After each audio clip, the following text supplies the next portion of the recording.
What is the difference between a collateral mortgage and a conventional mortgage?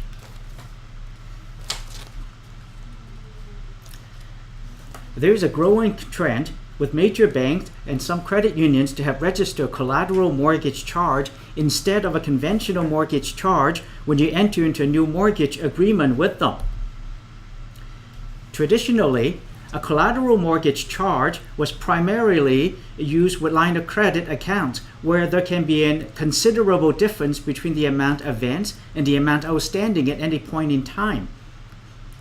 The basic workings of a collateral mortgage is that the mortgage lender actually has a promissory note and secondary security in the form of a first or a second lien against the property for the total amount registered, which can be as high as 125% of the property value, even though the borrower did not receive the amount registered.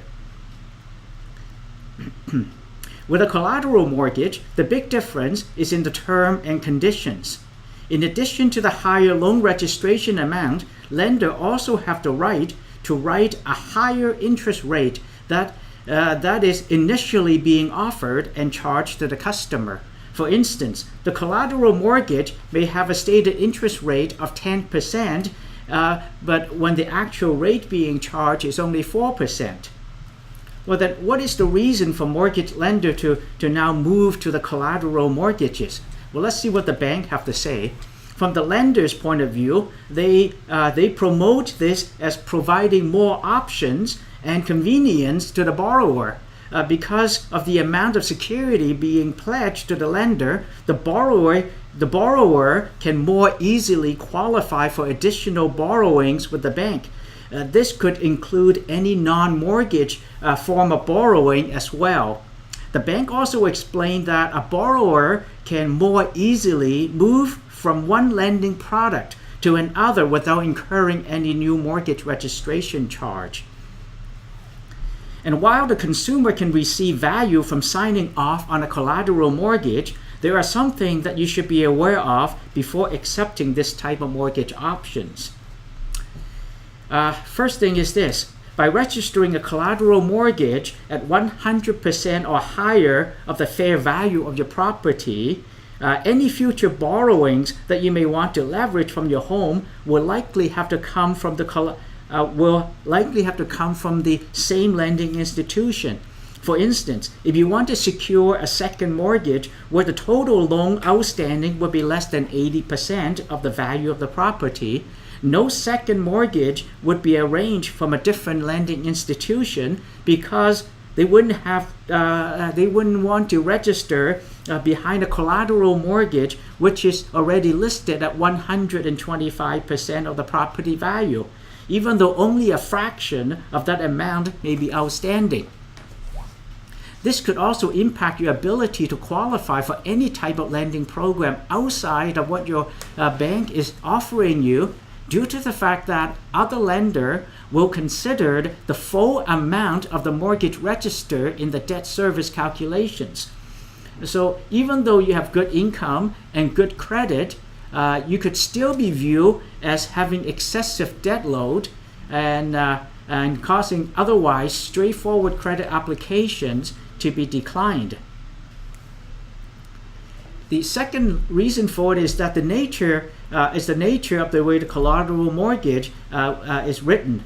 It allowed the lender to utilize it as security for any other loans, credit cards, and lines of credit you may have with them. Effectively, they may be able to become fully secure by real estate for any and all borrowings made to you once the collateral mortgage is put into place. The third reason is that if by chance that you fall behind with a mortgage payment, the collateral mortgage provides them the right to increase the interest rate. That depending on how high the rate depends on what was written. If a higher rate is written in compared to what you're initially paying, because the lender has such a strong secure position, they can justify the increase to cover a higher risk of repayment default while not really having any risk of potential loss. The end result is, even if you get back on track, you now have a higher interest rate to pay, which can lead to higher prepayment penalties if you're trying to move your mortgage to another institution. Then the question is, should I consider a collateral mortgage or just stick with a conventional mortgage? Well, the answer is quite simple. It depends.